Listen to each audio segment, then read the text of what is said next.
It was in one of the galleries of St. Peter's Mount, at about 500 paces from the main entry and at 90 feet below the surface, that the quarrymen exposed part of the skull of a large animal embedded in the stone. They suspended their work to tell of their discovery to Dr. Hoffman, who had for some years been collecting fossils from the quarries. Dr. Hoffman, observing the specimen to be the most important that had yet been discovered, took every precaution to preserve it in one piece. After having succeeded in removing a large block of stone surrounding it and reducing the mass to a proper condition, it was transported to his home in triumph.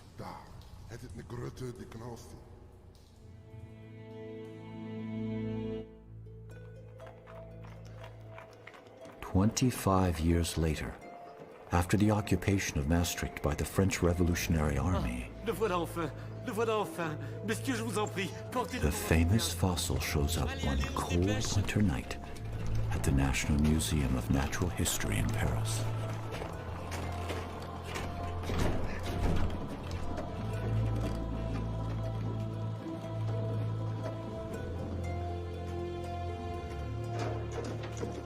Mais faites attention, c'est inestimable! This strange thing they called at the time the unknown animal of Maastricht started to raise interest among the scientific community.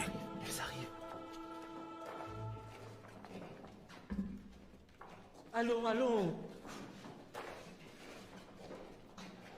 Encore un effort!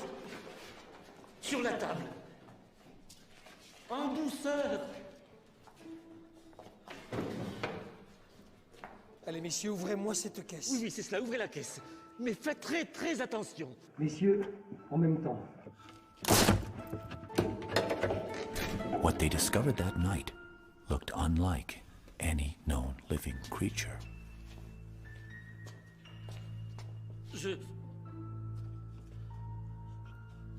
Some thought it was a crocodile. Je crois que c'est un Others crocodile. believed it to be a whale. Ce doit être plutôt Neither the shape of its teeth une baleine. nor the size of the jaws Regardez ses dents. helped them to determine its true identity. Mais c'est beaucoup trop gros pour un crocodile.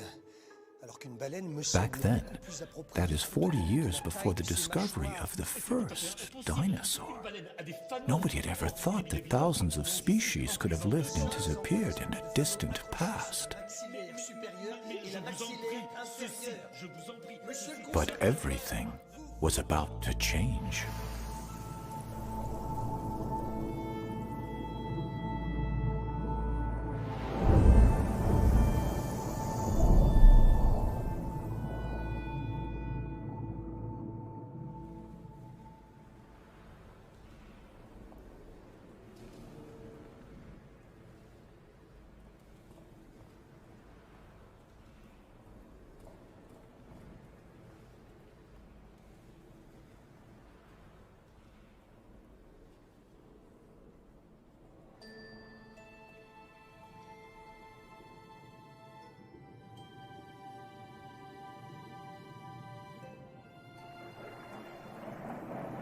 I'm sure marine dinosaurs still exist.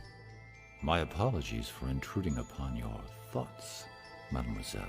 But strictly speaking, only reptiles that walked on dry land are called dinosaurs. If they lived under the water, they are called marine reptiles, and they all disappeared a very, very long time ago. What happened? You'll see, Julie.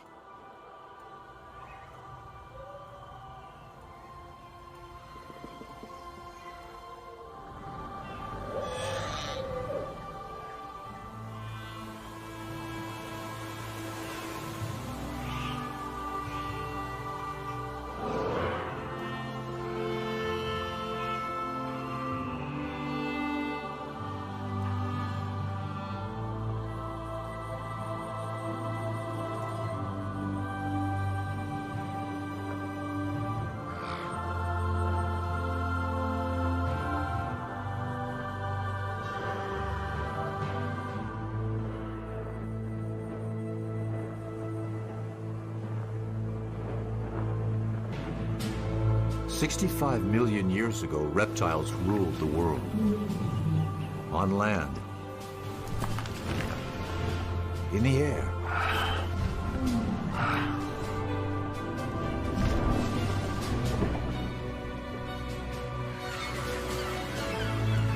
and reptiles were kings in all the seas as well.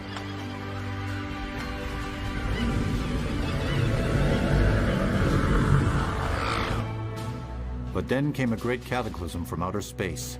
An asteroid 12 miles in diameter struck the Earth. This asteroid's massive impact unleashed the power of more than 100 atomic bombs. The sky went dark, and the Earth's climate changed drastically. 70% of all life on the planet perished. And with the end of the dinosaurs, it was also the end of the reign of the reptile in the sea world. And when did you say that happened? 65 million years ago. So then humans came right after that. Humans will come a little later. How much later? 65 million years. You're kidding. Modern humans like you and I only appeared barely 200,000 years ago. In comparison to the age of the Earth, that's a blink of the eye. 200,000 years? An instant in geological time. Somewhat difficult to comprehend, is it not? Comparing thousands and millions and even billions of years. Don't you agree?